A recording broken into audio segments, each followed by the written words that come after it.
DOGE says it's cut $165 billion of wasteful spending from the federal government, which sounds like a lot of money, but it won't make a dent in the deficit if there are not more cuts to entitlement programs and mandatory spending. And joining us now is the Deputy Public Policy Editor of OpenTheBooks.com, Rachel O'Brien. Good morning to you. Happy Friday.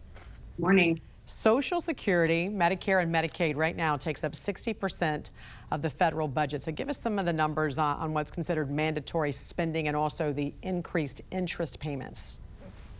Yeah, so President Trump is spending taxpayer money 10% faster than Joe Biden was at this time last year, and that's due to mandatory spending. So since Trump took office, Social Security spending is up $32.7 billion. That's after a required 2.5% cost of living increase. And Medicare and Medicaid spending are up $29 billion. Interest payments take up 13% of federal spending.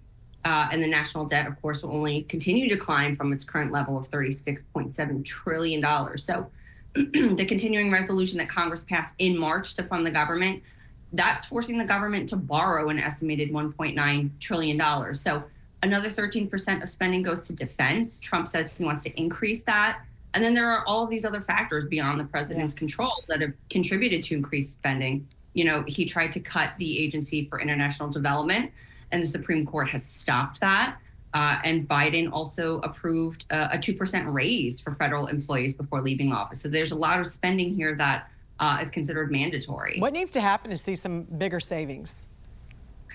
Yeah, I mean, DOGE has done incredible work to find savings, but the heavy lift is on Congress. They have to make the changes long lasting. So we spoke a few weeks ago about the goal to find $880 billion in savings in Medicaid. So Congress and the agencies can follow existing recommendations. We talked about this. These are things that they've left on the table. They can end billions of dollars in double payments to Medicaid insurers, make sure that does not happen. They can do a better job stopping the $1 trillion a year in improper payments that go to Medicaid and Medicare. You know, they can improve Medicaid demonstration waiver process. That is wasting billions of dollars a year. So that doesn't even include Social Security. That's just Medicare and Medicaid. So we say these words over and over again, you know, cutting waste, fraud, and abuse, because it bears repeating. There's a lot of savings being left on the table, and Congress doesn't need to reinvent the wheel to find those savings. Meantime, President Trump did release his fiscal year 2026 budget, and that was done late last week. So give us some of the key highlights on that. Yeah, so that is a proposed $113 billion increase in defense spending, and a proposed $163 billion reduction in non-defense spending.